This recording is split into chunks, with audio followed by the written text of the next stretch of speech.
मुझे भूटान आए अभी कुछ ही दिन हुए थे। मुझे यहाँ एक अच्छी जॉब ऑफर हुई थी, तनख्वाह भी बहुत अच्छी थी। इसीलिए मैंने हिंदुस्तान के बजाय भूटान में ही काम करने का फैसला किया था। लेकिन सारी समस्या मेरे रहने का था।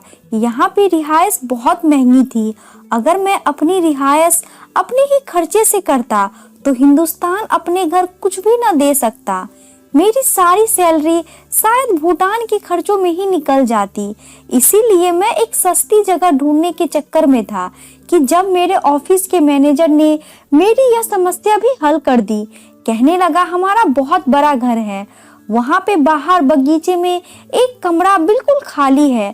हम तुम्हें वो किराए पे दे सकते हैं और उसका किराया भी बहुत कम लेंगे। यह सुनकर तो मैं बेहद खुश हो गया था। मैंने कुछ पैसे उस मैनेजर को एडवांस दिए और उसके घर उसके साथ ही चल पड़ा। बड़ा सा बंगला था, बाहर छोटा सा लॉन था और 2 कमरे अलग ही बने हुए थे। ये कमरे शायद बगीचे की देखभाल करने वाले माली के लिए बनाए गए थे और उन कमरों का उस बंगले से कोई संबंध नहीं था। वो बिल्कुल अलग बने हुए थे। एक कमरे में माली रहता था और एक कमरे में मैंने अपना सामान सेट कर लिया। घर की पिछली तरफ एक बहुत बड़ा अस्तबल भी बना हुआ था, जहाँ पे बहुत ही अच्छी नस्ल के घोड़े पाले हुए थे। मैंने अपना सामान उसी कमरे में रख दिया। खाने पीने की मुझे कोई चिंता न थी, सब कुछ उसी मैनेजर की जिम्मेदारी थी। मैं तो काफी सुकून से हो गया था। मुझे घर जैसा माहौल भी मिल रहा था और वो भी बहुत कम पैसों में। और फिर दरवाजा खोलते ही सामने ही खूबसूरत लॉन देखकर तबीयत सुबह ही सुबह खुश हो जाती थी। शाम की चाय के बाद मैं अपने कमरे के अंदर बैठकर ही ऑफिस का कुछ काम अपने लैपटॉप पे करने लगा। जिस कमरे में मैं रुका हुआ था उसका दरवाजा शीशे का था और कमरे में जगह जगह पे खिड़कियां भी लगी हुई थी, जिससे कि पूरा लॉन साफ साफ नजर आता था। यहाँ रहते हुए अभी मुझे बस कुछ ही दिन हुए थे और कुछ ही दिनों में मुझे मालूम नहीं हो पाया था कि मैनेजर के घर में कौन कौन है। एक तो मैंने कुछ खास ध्यान भी नहीं दिया था और दूसरा, मैंने अभी तक किसी को लॉन में टहलते या उठते बैठते नहीं देखा था, जिससे कि मुझे अंदाजा होता। मैं एक शाम अपने कमरे में बैठा था। अगले दिन छुट्टी थी, इसीलिए मैं लैपटॉप पे काफी देर तक अपने काम में बिजी रहा। काम करते करते मुझे ध्यान ही नहीं रहा कि टाइम बहुत हो चुका है। रात का अंधेरा हर तरफ फैलने लगा था। मैंने सारी खिड़कियां खोल रखी थी। ताजा हवा दिल को सुकून पहुंचा रही थी कि तभी मुझे कमरे के बाहर कुछ आहट सी महसूस हुई थी। रात काफी गहरी हो चुकी थी, इसीलिए हर तरफ खामोशी का राज था। इसीलिए जरा सी भी आहट सुनाई दे रही थी। मैंने चौंक कर देखा तो एक लड़की मुझे सामने नजर आई। देखने में तो बिल्कुल लड़की ही लग रही थी। ट्राउजर और शर्ट पहने हुए थी। मैं कुर्सी पर बैठे बैठे उसे ही देख रहा था। पहले उस लड़की ने सावधान नजरों से पूरे लॉन को देखा। मुझे यह बात उसकी बड़ी हैरान कर गई। मैंने अपना लैपटॉप बंद किया और खिड़की के पास जाकर खड़ा हो गया। मैंने सिर्फ नाइट बल्ब ही कमरे में जलाया हुआ था। मैं सिगरेट का शौकीन था, इसीलिए उस वक्त सिगरेट पी रहा था। मैंने खिड़की के पास जाकर देखा, उस लड़की के बाल खुले हुए थे और कमर तक आ रहे थे। उसकी पीठ मेरी तरफ थी। मैं उसका चेहरा नहीं देख पाया था, लेकिन उसके हाथों की रंगत सफेद को देखकर मैं समझ गया था कि वह लड़की बहुत ही खूबसूरत होगी। लेकिन रात के समय वो लॉन में खड़ी क्या ताका झाकी कर रही थी। उस लड़की ने पूरे लॉन में नजर दौड़ाई। शुक्र था कि उसने मेरे कमरे की तरफ नहीं देखा, वरना मैं उसे नजर आ जाता। फिर मैंने देखा वो लड़की धीरे धीरे कदम उठाती हुई उस बंगले के पीछे की तरफ जाने लगी, जहाँ पे घोड़ों का अस्तबल था। मैंने हाथ पे पहनी हुई घड़ी देखी तो इस समय रात के 2 बज रहे थे। मुझे बहुत हैरत हुई कि इस समय यह लड़की चोरी छुपे दूसरी तरफ अस्तबल में क्या करने जा रही थी, वो भी ऐसे चोरों की तरह। क्योंकि उसने पूरे लॉन में ऐसे ही नजरों से देखा था जैसे उसे कोई देख ना रहा हो। जाते जाते पीछे भी देख रही थी कि कहीं उसके पीछे तो कोई नहीं आ रहा। उस लड़की का पीछे अस्तबल में जाना मुझे इतना हैरतनाक लगा जितना कि यह छुप छुप कर जाना लगा था। वो अपने हुलिये से ना ही मुझे कोई चोर लग रही थी और ना ही कोई नौकरानी लग रही थी। शायद मैनेजर की बेटी थी या फिर, लेकिन मैनेजर तो लगभग 40-45 के लगभग उम्र का था और यह लड़की मुझे देखने में ही 18-19 से ऊपर की नहीं लग रही थी। मैं सिगरेट पी रहा था और उस लड़की के बारे में सोचने लगा कि रात के समय वो अस्तबल में क्या करने गई थी। वहां तो इस समय घोड़े के अलावा कोई नहीं होता था। घोड़े की देखभाल के लिए मैनेजर ने जिस लड़के को रखा था वो भी रात होते ही चला जाता था। सुबह मेरी तो छुट्टी थी, इसीलिए मैंने सोचा कि देखता हूँ ये लड़की वापस कब तक आती है। मैं सिगरेट पीता रहा, खिड़की पे खड़ा रहा।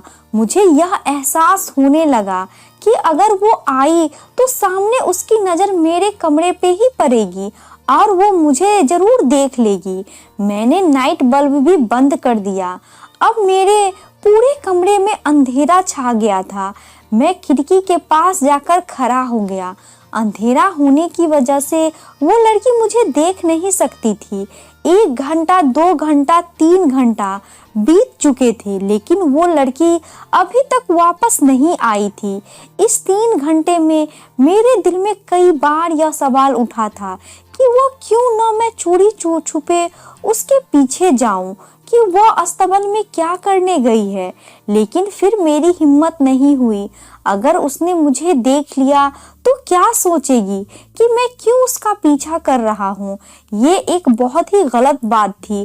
खैर, 4 घंटे के बाद जब हल्की हल्की रोशनी आसमान पे फैलने लगी तो वो लड़की लॉन में वापस आई थी।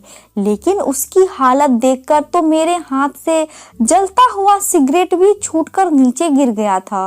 वो बहुत ही ज्यादा बदहवास थी। चेहरे से पसीना साफ दिखाई दे रहा था। बाल बिल्कुल बिखरे हुए थे। वो यूं हाँफ रही थी जैसे न जाने ऐसा क्या करके आई हो। उसका पूरा ट्राउजर शर्ट पसीने से गीला हो चुका था। उसने दोबारा से लॉन में एक सावधान से नजर घुमाई और फिर जल्दी से घर के अंदर चली गई। उसकी खराब होती हालत देखकर मेरे दिल में एक अजीब से ख्याल ने जन्म लिया था, लेकिन मैंने अपने इस ख्याल को खुद ही झटक दिया कि ऐसा तो मुमकिन ही नहीं। वो एक कम उम्र लड़की थी, ऐसा कैसे कर सकती थी। सुबह मेरी आंख दरवाजा खटकने पे खुली थी। मैं रात को बहुत देर से सोया था, इसीलिए बड़ी मुश्किल से ही मैंने आंखें खोलकर देखा। वही नौकरानी खड़ी थी जो रोज मेरे लिए नाश्ता लेकर आती थी। आज भी उसके हाथ में नाश्ते की ट्रे थी। मैंने बेजानी से उठकर दरवाजा खोला। उसने नाश्ते की ट्रे रख दी और कहने लगी, आज क्या सारे घोड़े गधे बेचकर सोए थे? कब से दरवाजा पीट रही हूँ। मुझे क्या कोई और काम नहीं है जो यहाँ पे खड़ी तुम्हारा इंतजार करती रहूं कि लाट साहब कब उठेंगे और कब नाश्ता करेंगे। नौकरानी के तेवर काफी बिगड़े हुए थे। मैंने मुस्कुराकर कहा, आई एम सॉरी, एक्चुअली रात को काम ज्यादा था इसीलिए देर से सोया था। वो कहने लगी, आइंदा इतनी देर की तो फिर भूखे ही रहना पड़ेगा। इससे पहले कि वो जाती मुझे रात वाली लड़की का ख्याल आ गया।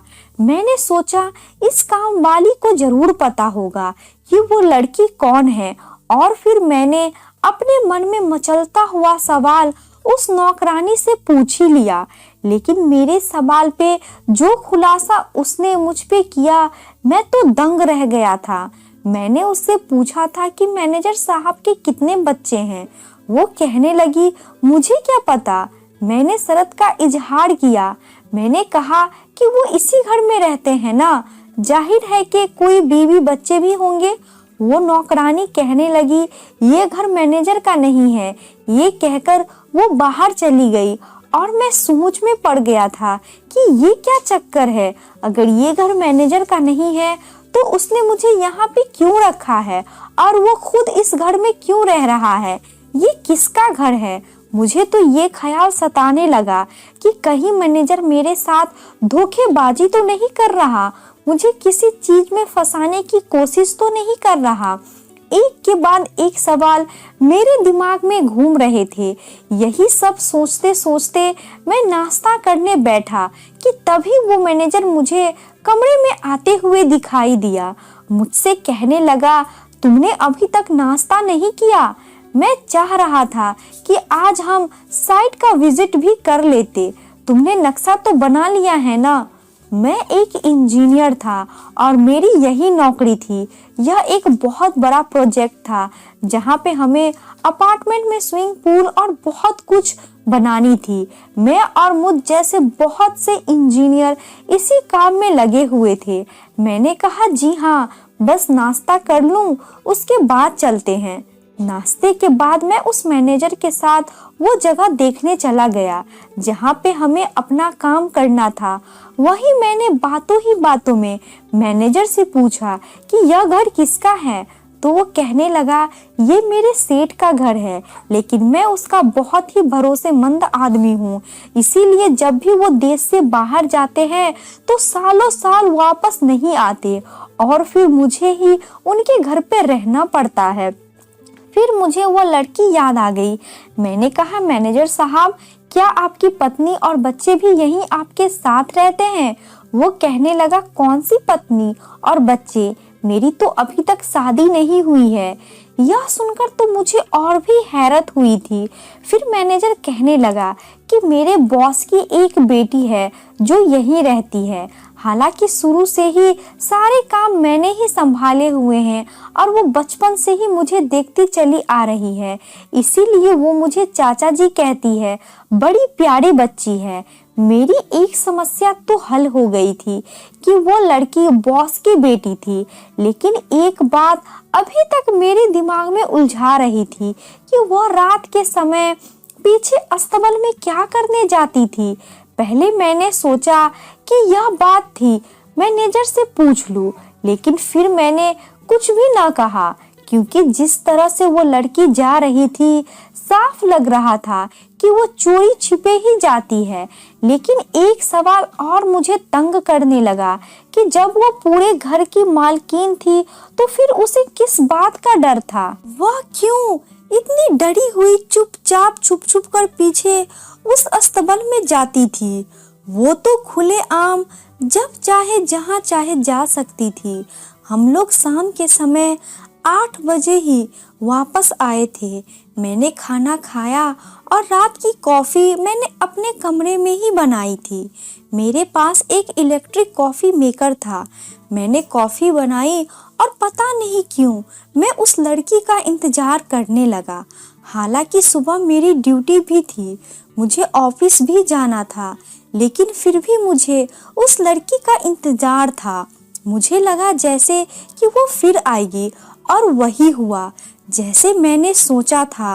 रात के ठीक 2 बजे वो लड़की फिर से उसी ट्राउजर शर्ट में बाहर आई थी और फिर पूरे लॉन को उसने ऐसे देखा था जैसे वो जानना चाह रही हो कि कोई उसे देख तो नहीं रहा।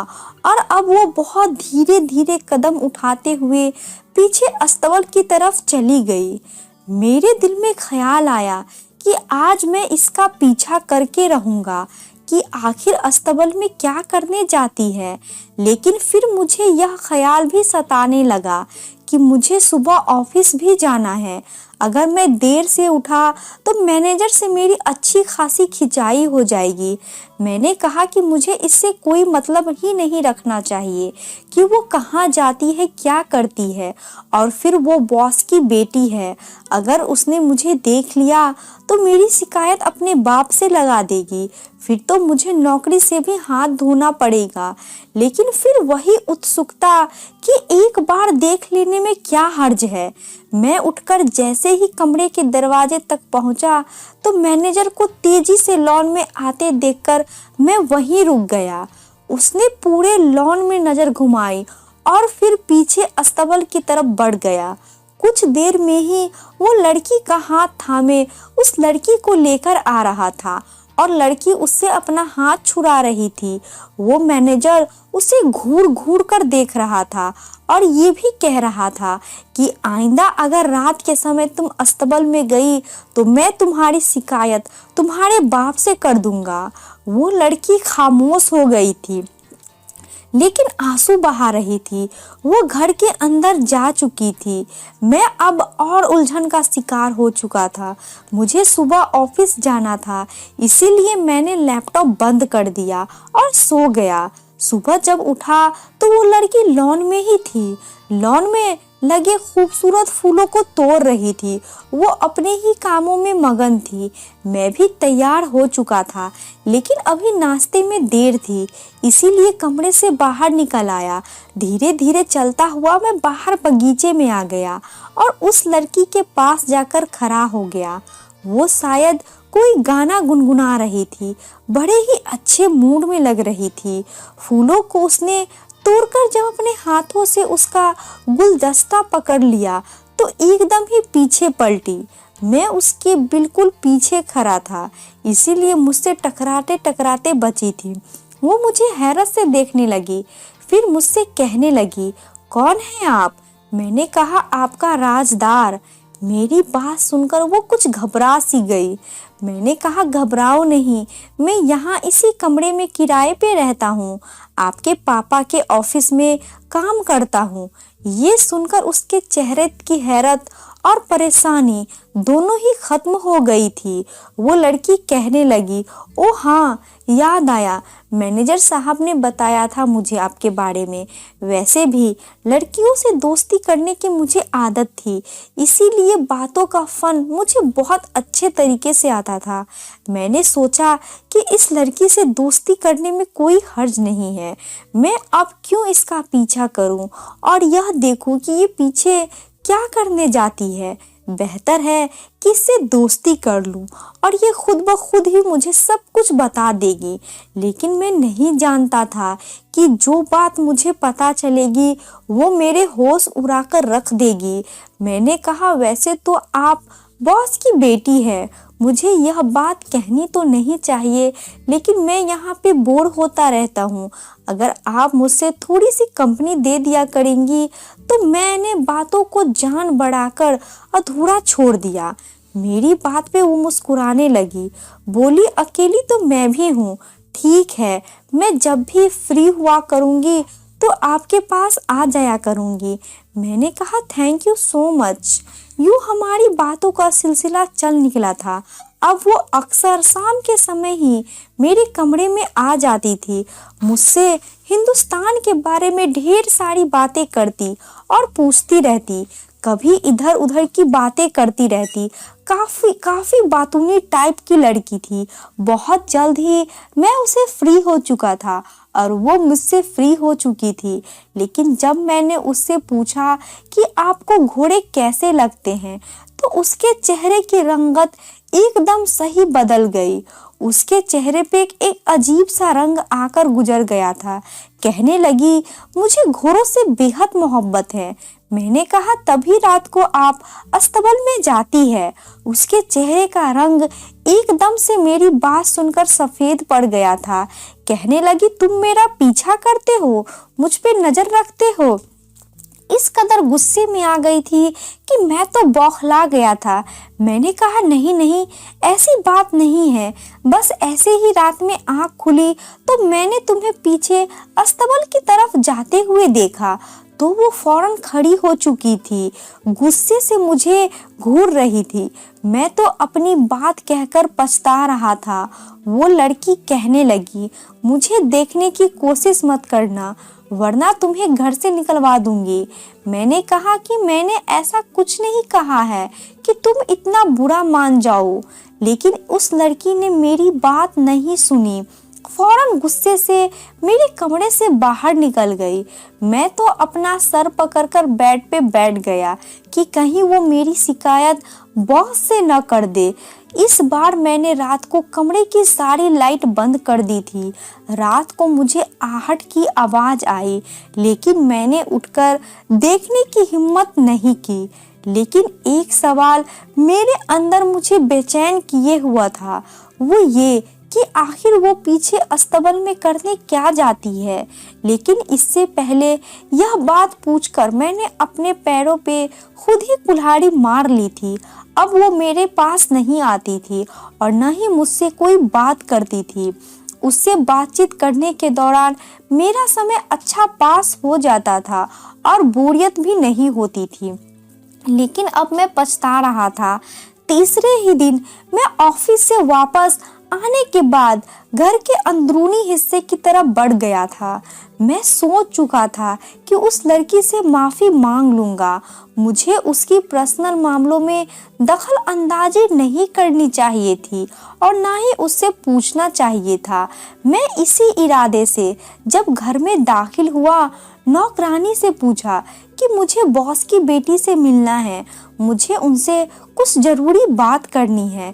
तो वो कहने लगी कि मैडम तो घर के पीछे अस्तबल में है, वहीं जाकर बात कर लो।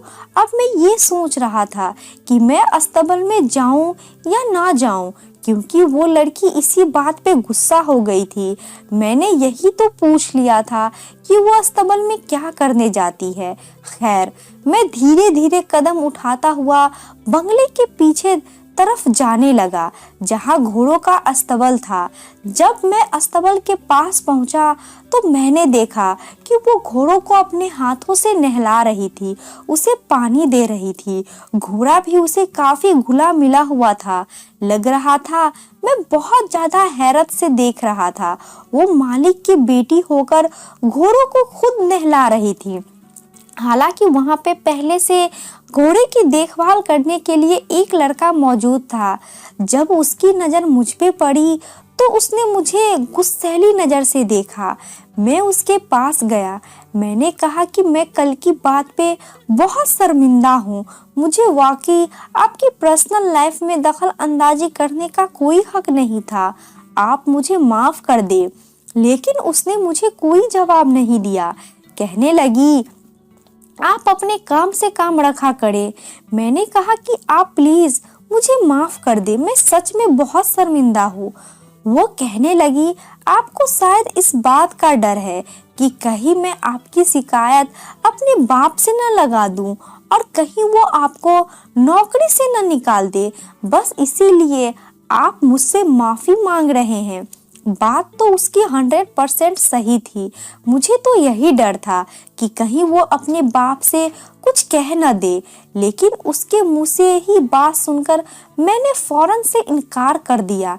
मैंने कहा, नहीं नहीं, ऐसी कोई बात नहीं है। नौकरी का क्या है, वो तो मुझे और भी मिल जाएगी। लेकिन मैं वाकई बहुत शर्मिंदा हूँ। मेरी बात सुनकर उसने कहा, ठीक है, मैंने आपको माफ कर दिया। मैंने कहा, प्लीज आप मुझसे वैसे ही दोस्ती रख सकती हैं जैसे कि पहले थी। वो लड़की कहने लगी, ठीक है, वरना मेरा दिल जिस इंसान से एक बार दुख जाए मैं दोबारा उससे बात तक नहीं करती। ये कहकर वो दोबारा से घोड़ों को नहलाने लगी। मैं वहां से वापस आ गया। 2-3 महीने तो मैंने दोबारा देखने की कोशिश नहीं की थी कि वो लड़की कब पीछे अस्तबल में जाती है और कब वापस आती है। लेकिन एक बार मैंने देखा कि वो लड़की बड़ी बेचैनी से पीछे अस्तबल की तरफ गई थी, बिल्कुल भागते हुए। यह देखकर मुझे अंदर से उत्सुकता बढ़ने लगी। मैंने कहा कि अब तो यह बात पुरानी हो गई है। वो मुझ पे फिर से भरोसा करने लगी है। अब वो मुझ पे शक नहीं करेगी। बस एक बार मुझे ये देखना है कि वो पीछे क्यों जाती है, और वो भी रात के समय। मैंने अपने कमरे का दरवाजा खोला और धीरे से चलता हुआ पीछे अस्तबल की तरफ जाने लगा कि तभी मेरे पैर उस लड़की की सिसकियों की आवाज सुनकर रुक गए थे। वो रो रही थी। आखिर वो लड़की रो क्यों रही थी। मैंने धीरे धीरे अपने कदम आगे बढ़ाए थे। जैसे ही मैंने अस्तबल की तरफ देखा तो मेरे होश उड़कर रह गए थे। अचानक से मेरा हाथ मेरे मुंह पे आ गया था और मैंने अपने मुंह से निकलने वाली चीखों को रोका था। मैं वहीं से उल्टे कदम वापस आ गया था और अपने कमरे में जाकर दरवाजा भी बंद कर लिया था। ये क्या था जो मैं देखकर आ रहा था। मेरा दिमाग बिल्कुल भी काम करना बंद कर चुका था। मैं तो कभी सोच भी नहीं सकता था कि वो लड़की रात के समय पीछे अस्तबल में जाकर ये काम भी कर सकती है। इतनी कम उम्र में यह घिनौना काम। मेरा दिमाग सुन्न हो चुका था। कुछ ही देर बाद मेरे कमरे का दरवाजा खटका था। मैं तो पूरा का पूरा चौंक कर रह गया था और मेरी जान उसी समय निकली जब वही लड़की मेरे कमरे के बाहर खड़ी थी। मुझे यही डर सता रहा था कि कहीं वो मुझे देख ना चुकी हो। मेरे कमरे में इस समय बिल्कुल अंधेरा था। मैंने कुछ देर बाद उठकर दरवाजा खोला और आंखों को यूं मसला जैसे कि मैं नींद से अभी जागा हूँ। वो अंदर आई और कहने लगी कि तुम फिर से मेरे पीछे आए थे ना। मैंने कहा नहीं, मैं भला आपका पीछा क्यों करूंगा। मेरी बात पे कुछ सोचते हुए बोली कि मैंने महसूस किया था जैसे कोई मेरे पीछे आया था और किसी की मुझ पे नजर थी। अगर तुम नहीं थे तो मुझे लगता है वो मैनेजर का बच्चा होगा, मेरे पीछे पड़ गया है। ये कहते कहते उसकी आंखों में आंसू भर आए थे। फिर मुझसे कहने लगी कि ये मैनेजर अच्छा आदमी नहीं है। यह बात मैंने हैरत से सुनी थी। वो फिर कहने लगी कि मैं उससे पीछा छुड़वाना चाहती हूँ, लेकिन मैं इसीलिए चुप हूँ क्योंकि उसने मेरे बाप का सारा काम अपने कब्जे में कर रखा है और मैं अभी सिर्फ 12वीं क्लास में हूँ। जब तक मैं खुद बिजनेस संभालने लायक नहीं हो जाती, इसको झेलना मेरी मजबूरी है। लेकिन मुझे लगता है जैसे ही अंदर मेरे बाप की हर चीज पे कब्जा करने लगा है। मैंने कहा तो फिर आपको चाहिए कि आप अपने पापा से यह बात कहे। यह बात सुनकर उसके आंसू और भी तेजी से बहने लगे। कहने लगे कि तुम सच नहीं जानते। कभी कभी तो दिल चाहता है कि तुम पे भरोसा कर लूं और तुम्हें सारा सच बता दूं। मैंने कहा कि आप मुझ पे भरोसा कर सकती है, मैं आपका भरोसा नहीं तोड़ूंगा। और यह सच भी था। पता नहीं क्या था उस लड़की की बातों में कि मैं दिल ही दिल में उसे चाहने लगा था, उससे मोहब्बत कर बैठा था। लेकिन मैंने यह बात उससे छुपाई हुई थी। वैसे भी अभी उसकी उम्र इतनी ज़्यादा नहीं थी, 18-19 साल की लड़की थी और मेरी उम्र 28 साल थी। और फिर वो मेरे बॉस की बेटी थी और मैं कहाँ उसके पापा के ऑफिस में काम करने वाला छोटा सा वर्कर। उसकी और मेरी कोई जोड़ी नहीं थी। इसीलिए मैंने अपनी चाहत की चिंगारी को अपने दिल में ही दबा रखा था। लेकिन पता नहीं कैसे आज मेरे मुंह से यह बात निकल गई थी कि आप मुझ पे भरोसा कर सकती है, मैं आपका भरोसा नहीं तोड़ूंगा। पता नहीं मेरी आंखों में कैसे रंग थे कि वो कुछ पल के लिए मेरी आंखों में झांकते रही और फिर उसने मेरा हाथ पकड़ा और मुझे पीछे अस्तबल में ले गई। कुछ देर पहले मैंने उसे घोड़े के साथ अस्तबल में जाते देखा था। उसने अपने घोड़े को खोला था और उसे कोने की तरफ बांधकर खुद उसके नीचे बैठ गई थी। लेकिन वहां से मुझे सिर्फ घोड़ा ही नजर आ रहा था, वह लड़की नजर नहीं आ रही थी। लेकिन इतना तो मैंने देखा था कि घोड़े को बांधकर नीचे घोड़े के पैरों के पास बैठ गई थी। लेकिन बैठने के बाद उस लड़की को नहीं देख पा रहा था क्योंकि नीचे लकड़ी का बड़ा बना हुआ था। लेकिन मैं घोड़े को साफ देख सकता था। घोड़ा अपना सर नीचे ले जाकर कुछ करने लगा था और फिर उसके बाद वह घोड़ा उछलने लगा था और मुझे लड़की की सिसकियों की आवाज भी आने लगी थी। मेरे दिमाग में कुछ गलत ही सोच लिया था और यही सब सोचते सोचते मेरे मुंह से चीख निकलने वाली थी, लेकिन मैं अपने मुंह को दबाए हुए वहां से वापस पलट आया था। दिमाग में बार बार यही बात आ रही थी कि न जाने वो लड़की क्या कर रही थी, लेकिन अब कोई लड़की खुद मुझे वहां ले जा रही थी। मैं नहीं जाना चाहता था कि ये राज क्या है। मैं उस लड़की के बारे में गलत भी नहीं सोच सकता था, क्योंकि वो देखने में ऐसी नहीं थी। न जाने वो उस समय घोड़ी के साथ क्या कर रही थी, लेकिन यह राज भी आज मेरे सामने खुल ही गया। वो मुझे अस्तबल की दूसरी तरफ लेके गई। वहां उसने घोड़ा पहले से ही बांधा हुआ था और वह घोड़ा अब भी आंसू बहा रहा था और घोड़ा अभी उछल रहा था। मैंने कहा, इसे क्या हुआ है? वो कहने लगी, यहाँ मेरे पापा की कब्र है। यह सुनकर तो मेरे सर पे आसमान ही टूट पड़ा था। मैंने कहा, आपके पापा मर चुके हैं?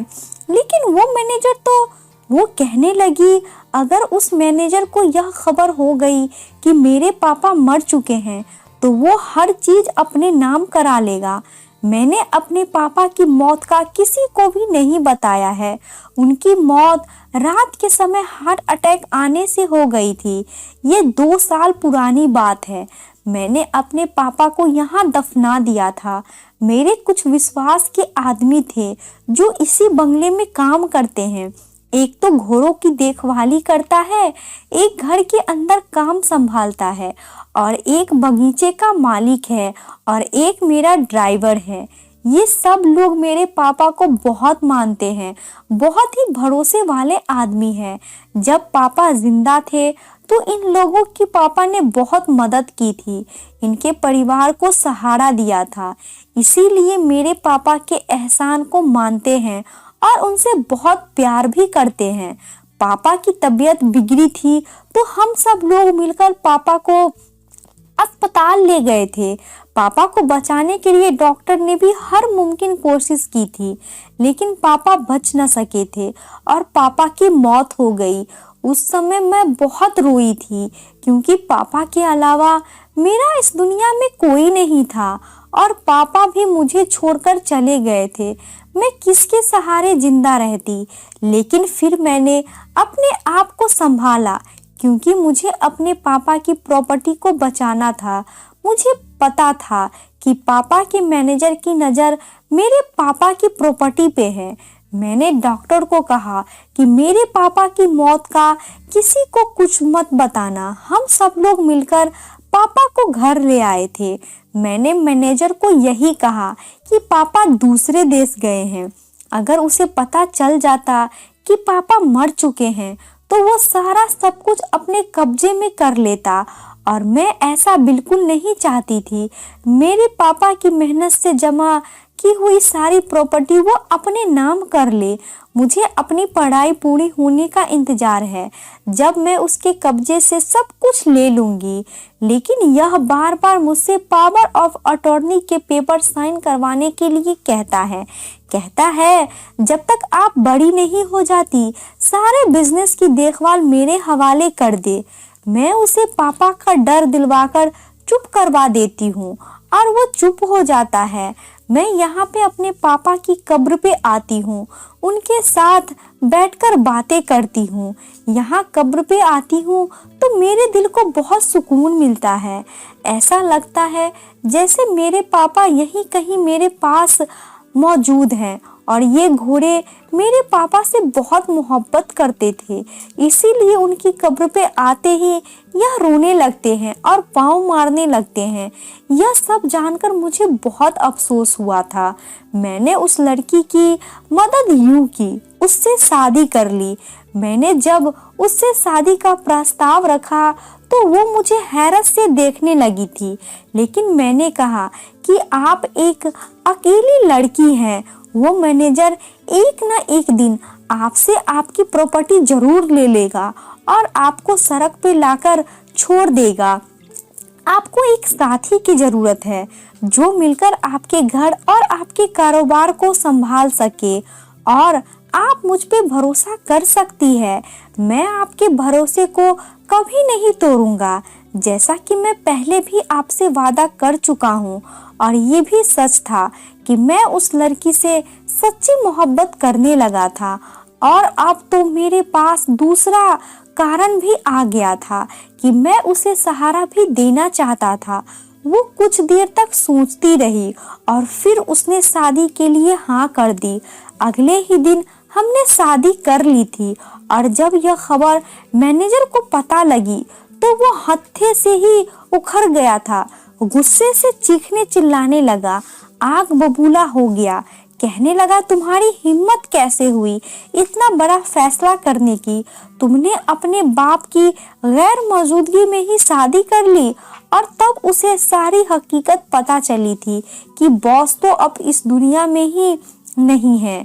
यह सुनकर भी वो बहुत हैरान हुआ था। थोड़ी ही देर बाद वकील भी आ पहुंचा था। बॉस की वसीयत के अनुसार सारी प्रॉपर्टी उनकी बेटी के नाम होनी थी और जब वकील ने वसीयत पढ़कर सुनाई तो मैनेजर अपना सा मुंह लेकर उस घर से चला गया था और सारे कारोबार को मैंने खुद संभालना शुरू कर दिया था। मेरी पत्नी, जिसका नाम महिषा है, वो मेरे साथ बहुत खुश है और मैं भी उसकी हमराही में बहुत खुश हूँ। जिंदगी में खुशियों के रंग बिखर चुके हैं। आज की कहानी आपको कैसी लगी? इस कहानी के बारे में कमेंट करके हमें ज़रूर बताएं। वीडियो को लाइक करके चैनल को सब्सक्राइब कर लीजिए। साथ में घंटी को दबाकर ऑल पे कर ले ताकि आने वाली वीडियो का नोटिफिकेशन आपको तुरंत मिले। मिलती हूँ अगली वीडियो में, तब तक के लिए धन्यवाद।